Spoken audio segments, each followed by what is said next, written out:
Yeah, whenever you're ready. All right, yeah. So for me, I'll say the first thing is I'm super proud of these guys. I mean, it's not easy. It's not easy to lose 5 of 6 to end the season and come together and figure out a way. We tweaked some things. They bought in fully. And then we got the vibes back where the vibes needed to be. You know what I mean? The vibes needed to be. And I think it started with, I think the biggest issue of the vibes was my fault. They were playing tight, and I was frustrated, and I was just too negative. And I have to give these guys freedom and confidence to play basketball. We have too many good basketball players, and a bunch played. I think we had 4 in double figures, and a lot of guys played well. I mean, so that's where it started, with them coming together and understanding, hey man, we're right where we said we want to be. In August, if we were able to have this opportunity to potentially play Lincoln Memorial and try to run it back from last year in a 3-6 matchup, we would take it. And so we started 0-0-0 and said, hey, man, let's just do it right now. And we had a phenomenal week of practice, unconventional. I mean, I think their legs were starting to go. I was going a little bit harder and just a lot more movement than we normally do consistently. We went so light yesterday and then left. And they gritted it out. It's a player's game. They did what they're supposed to do on a consistent basis, and I couldn't be more proud of them. And I apologize for a super long opening statement, but I'm only halfway done.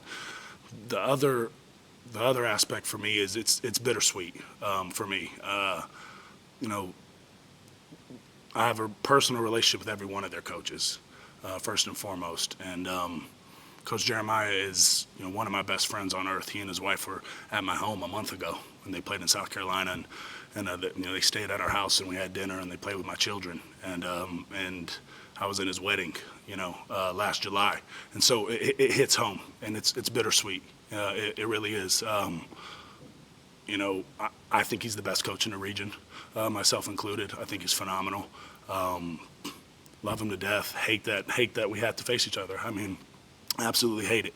And I owe a lot to Lincoln Memorial too. My mentor, Josh Schertz. I learned how to be who I am as a basketball coach from that institution, and specifically from Josh Schertz. And I owe a lot to those 6 years there, groomed me into who I am today as a coach. And so it's just bittersweet. I have relationships with those players, 3 or 4 of them still. And so I feel, I have a heavy heart for those guys. I really do. And they're an outstanding basketball team, phenomenally coached, and they represented that fine institution in a wonderful fashion. Coach, it feels like the turning point of the game, when it happened, was going to be when Burwell picked up his 5th foul and was no longer in. Yeah. It felt like LMU was in the middle of the run, like they were maybe going to extend that. Mm-hmm. How were you guys able to battle through that? And the momentum shifted, and you guys actually went up a step, it seemed like, there with the energy. Mental toughness.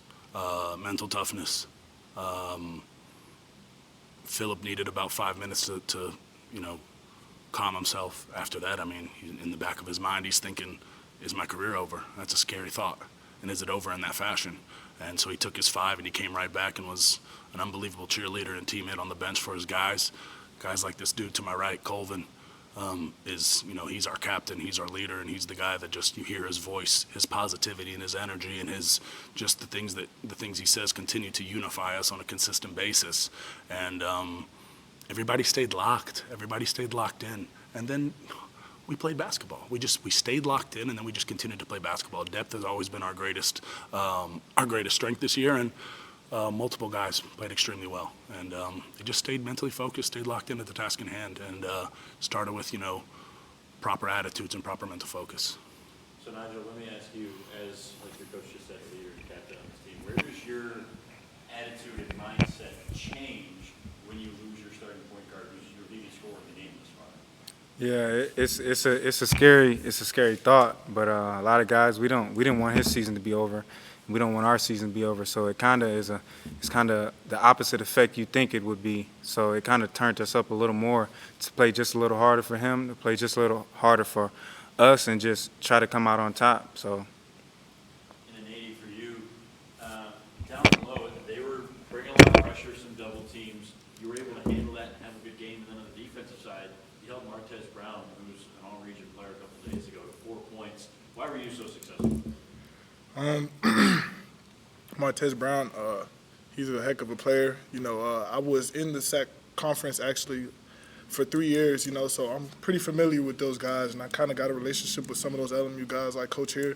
So, you know, when I heard that we was playing LMU, it was like music to my ears kind of because, like, you know, I know him. So I just watched some film, sat down with Coach, figured out what we needed to do, really sat down and understood what we needed to do. I knew he wanted to get on the glass, and I'm a pretty good rebounder myself, so I knew that it wasn't going to be no problem. So, you know, just grit, just defense, and trying to win, man, because that's what, in all, that's what we want to do. So the way I held him to 4 points was just defense, grit, and toughness. Well, guys, thank you very much, Coach. Congrats on the win. Thank you so much. Thank you.